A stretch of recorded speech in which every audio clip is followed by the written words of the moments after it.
Jobcast. Jobcast. Jobcast. Jobcast. Bienvenue sur Jobcast. Le but de cette émission, c'est d'interroger des professionnels pour découvrir leur métier et leur parcours. Aussi, nous avons préparé cette liste de questions ensemble pour essayer d'en apprendre un maximum. L'entretien dure environ 20 minutes. Si des questions vous gênent, n'hésitez pas à nous le faire savoir. Merci d'être venu nous rencontrer et d'accepter de répondre à nos questions.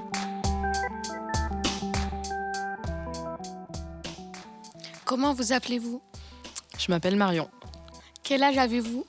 J'ai 28 ans. Où travaillez-vous ? Alors moi, je travaille dans 3 endroits différents. Un cabinet de médecin généraliste, à la PMI, la protection materno-infantile, donc c'est de la consultation pour les enfants de 0 à 6 ans. Et je travaille à la prison de la Talaudière. Quelle filière avez-vous choisi au lycée ? Alors moi, j'ai fait un lycée général et j'ai eu un bac caisse. Et je dirais qu'il faut être quand même privilégier les matières scientifiques, dont la SVT par exemple. Quelle a été la durée de vos études ? Alors j'ai fait 9 ans d'études après le bac. C'est quoi qui vous a donné envie de faire ce métier au jour d'aujourd'hui ? Alors je dirais qu'à l'époque, c'était de soigner les gens et d'aider les gens. Où avez fait vos études ? Alors, j'ai fait mes études à la faculté de Saint-Étienne. Quel est votre salaire en début de carrière et après 10 ans ? Alors, c'est très variable en fonction de si on est au cabinet ou si on est justement dans des institutions. Mais globalement, en général, un médecin, ça gagne entre 4 000 et 6 000 euros. C'est pas vraiment le début ou la fin qui compte, ça va plutôt être le type d'activité. Parce que, en fait, les médecins en cabinet, s'ils voient 30 patients à la début de leur carrière et 30 patients à la fin, ça change pas. C'est pas comme la police où quand on est fonction publique, on gravit des échelons, puis en fait c'est plutôt en fonction de l'activité qu'on a à la journée en fait par rapport au cabinet de médecine générale. Y a-t-il des possibilités d'évolution pendant la carrière ? Alors oui, quand on est médecin et globalement médecin généraliste, on a beaucoup de possibilités. On peut travailler en tant que salarié, on peut travailler dans un cabinet de médecine générale, on peut travailler dans le milieu carcéral comme moi. Dans plein de domaines, la médecine, elle est très transversale, donc on peut faire plein de choses et plein de choses différentes et ça peut évoluer tout au long de la carrière, il y a beaucoup de choix. Sentez-vous en danger dans votre travail ou pas ? Alors globalement, je me sens pas en danger au travail. Après, il y a des moments où il y a des gens qui sont en colère, énervés ou tristes, et puis ça fait des réactions, mais je me suis jamais sentie en danger au travail. Qu'est-ce que vous aimez le plus et le moins dans votre travail ? Alors, en faisant cours, je dirais que ce que j'aime le plus, c'est réussir à aider des gens pour plein de raisons différentes. Et après, ce que j'aime le moins, je dirais que c'est quand j'y arrive pas.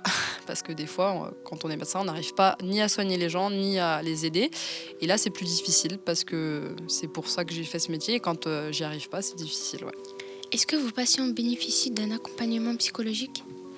Alors, parfois oui, parfois non. Il y a des patients qui sont suivis par des psychologues et d'autres pas. Et après, le soutien psychologique, il peut aussi être fait par le médecin, mais c'est pas tout à fait la même chose que quand ils sont pris en charge par des psychologues. C'est 2 choses différentes. Mais il y en a qui le sont, d'autres pas. Est-ce que vous faites psychologue ? Alors, oui et non, parce que en fait, quand on écoute les gens parler, ça les aide toujours un peu sur le plan psychologique, mais c'est pas mon métier premier. Mais par contre, ça fait partie, écouter les gens et les aider et les soutenir sur le plan du moral, ça fait quand même partie du métier de médecin généraliste. Mais il y a d'autres personnes qui réussissent à soutenir les gens sur le plan psychologique.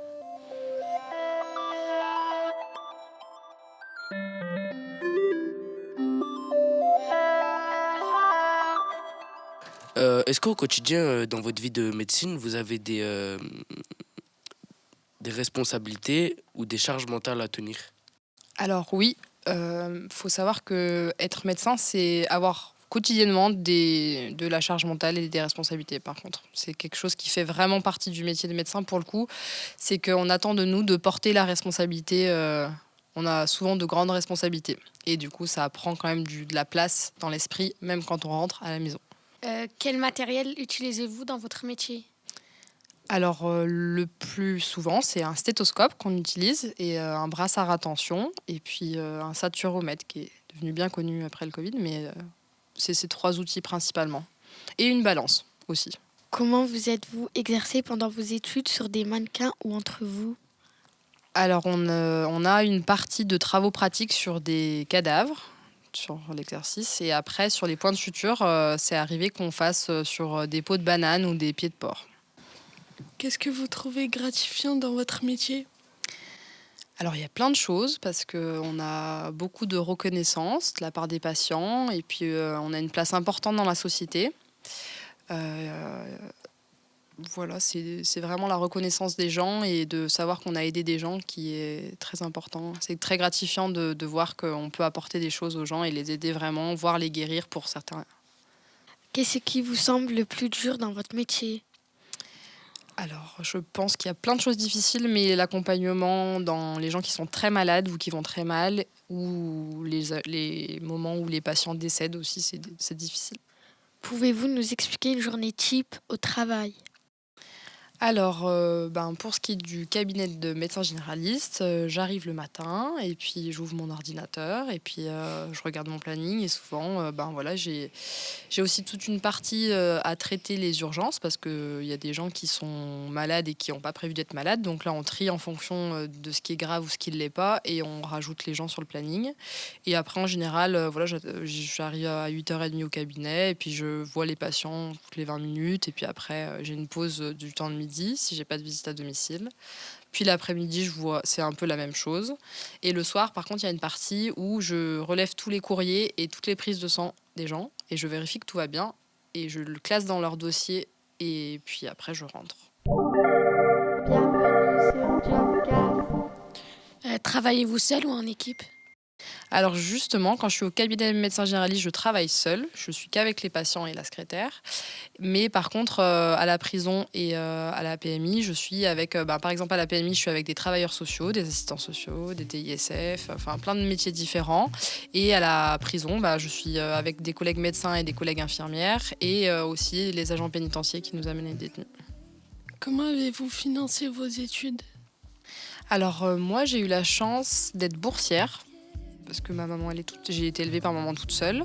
Donc, en partie, j'ai eu des bourses universitaires, donc payées par le Crous, quoi. Enfin, et voilà. Et du coup, avec les APL, le fait d'être à Saint-Étienne, j'ai payé mon logement. Et j'ai travaillé en tant qu'aide-soignante pendant mes études.